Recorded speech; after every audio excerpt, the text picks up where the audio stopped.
sole door of each and everything. That in La ilaha illallah we say that in Arabic La means no. That no one can do anything without Allah subhanahu wa ta'ala. If it is starting from myself, from me, to go to the deepest inside, from below, the lowest thing to the highest thing, all is in the control of Allah subhanahu wa ta'ala. This is what we proclaim in La ilaha illallah. So, to achieve the reality and the place of Iman and the place of Kalima is not on the tongue but it's in the heart.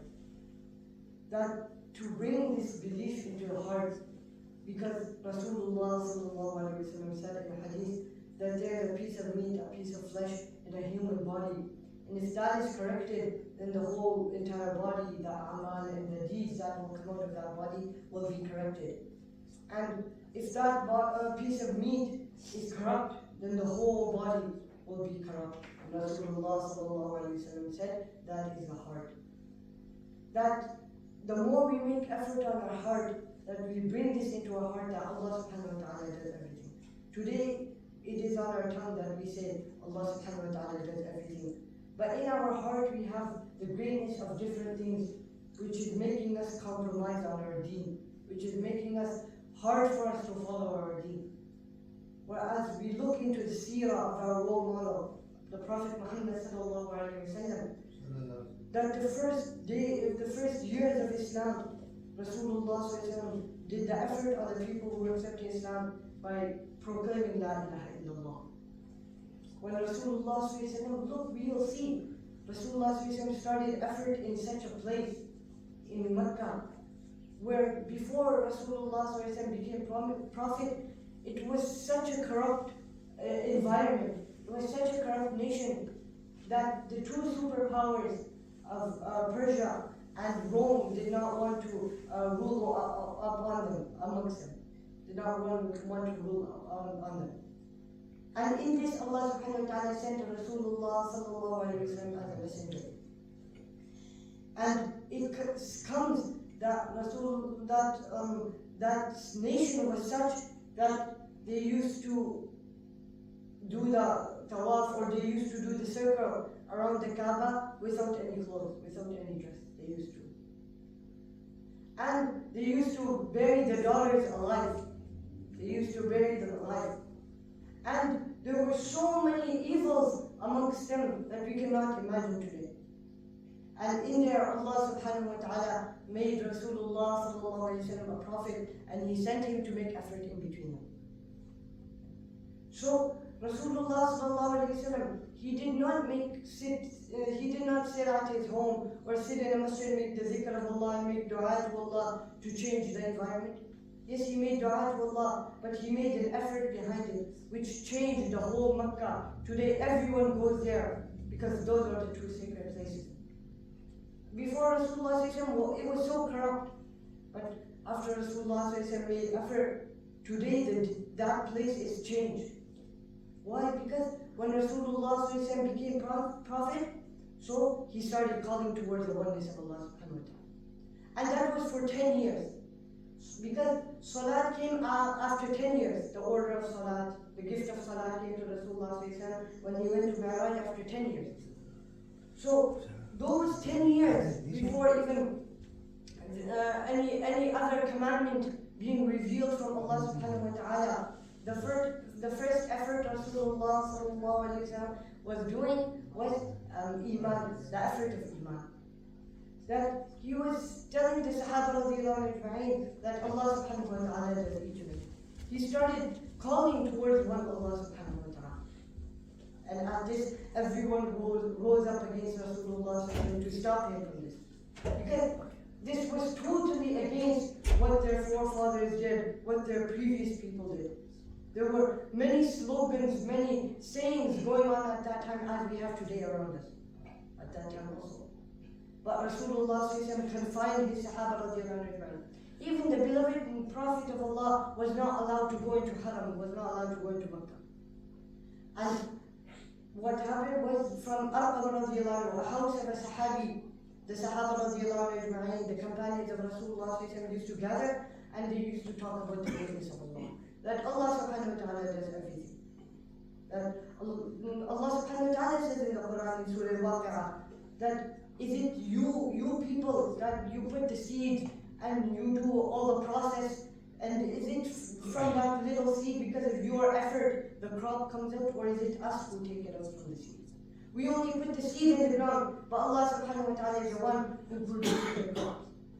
It is Allah subhanahu wa ta'ala who does everything. Some people we see in their business, they will fail.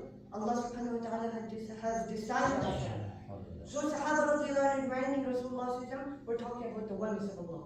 When the Quran was being revealed to Rasulullah sallallahu alaihi wasallam, he would share the ayat with the Sahaba radiallahu anhu about Allah subhanahu wa ta'ala.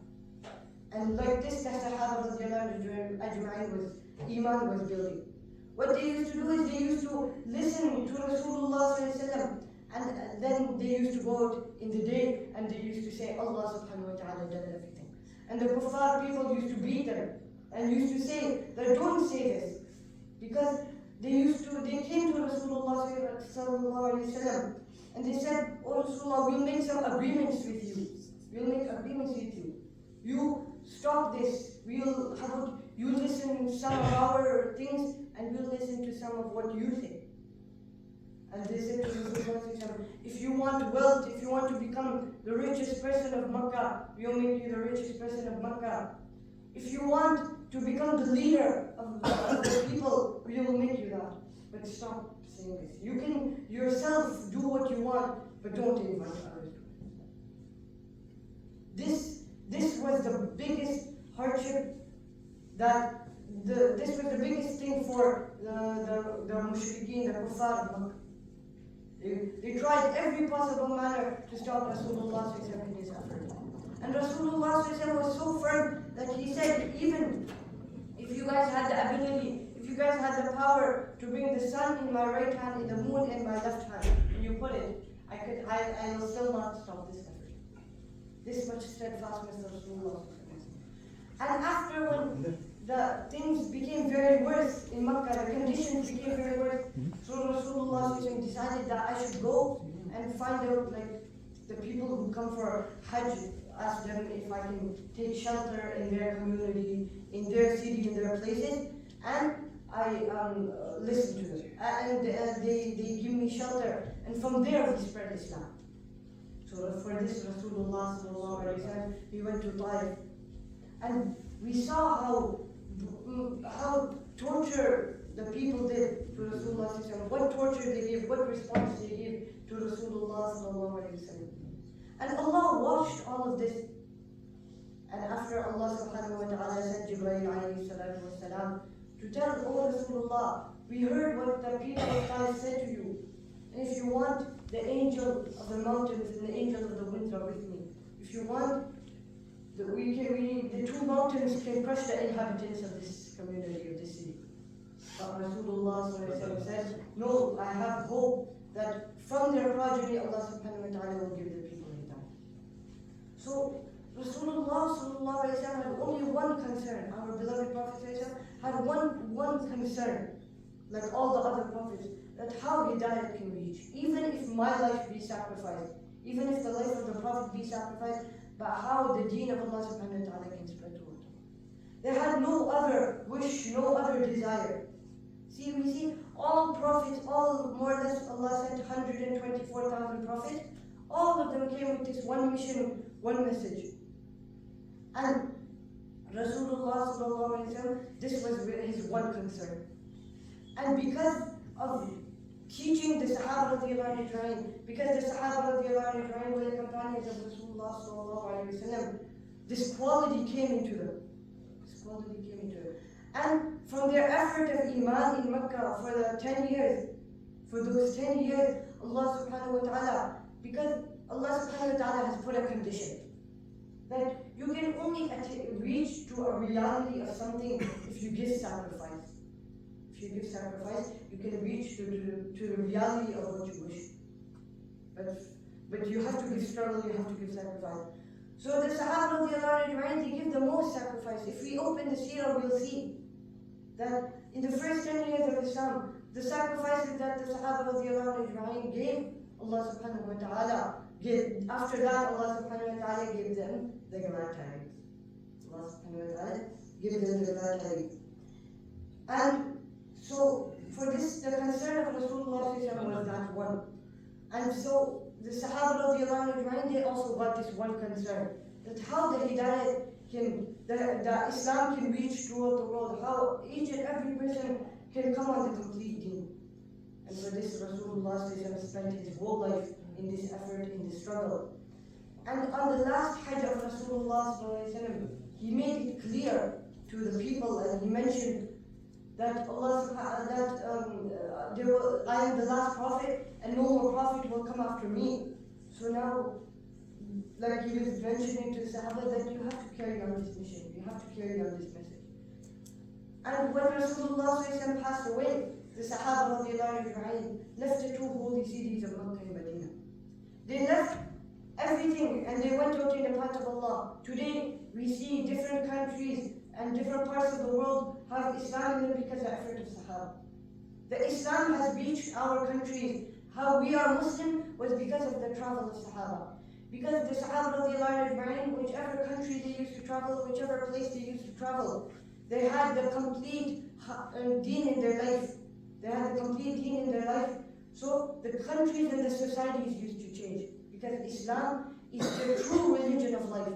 And someone who has the 100% true religion in his life, that everyone will aspire, everyone will want to follow it. So the countries changed because of the Sahaba.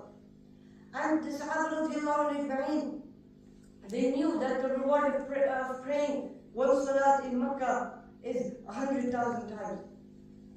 And in Medina praying is 50,000 times. But they left that, and they left their families, and they left their belongings, and they left their things, and they went out in the path of Allah subhanahu wa ta'ala. And because of their effort, today we are Muslim. Today we have to realize that we are the ummah of Rasulullah sallallahu alayhi wa sallam. No more prophet is going to come. So the Sahaba radiallahu, they left this world and they carried their mission in the best possible manner. Today, Allah subhanahu wa ta'ala has also made us responsible. That because we are the ummah of Rasulullah sallallahu alayhi wa sallam, we have to carry this mission. Allah has sent us from the Muslim countries, from different parts of the world to here so that we can show these people Islam.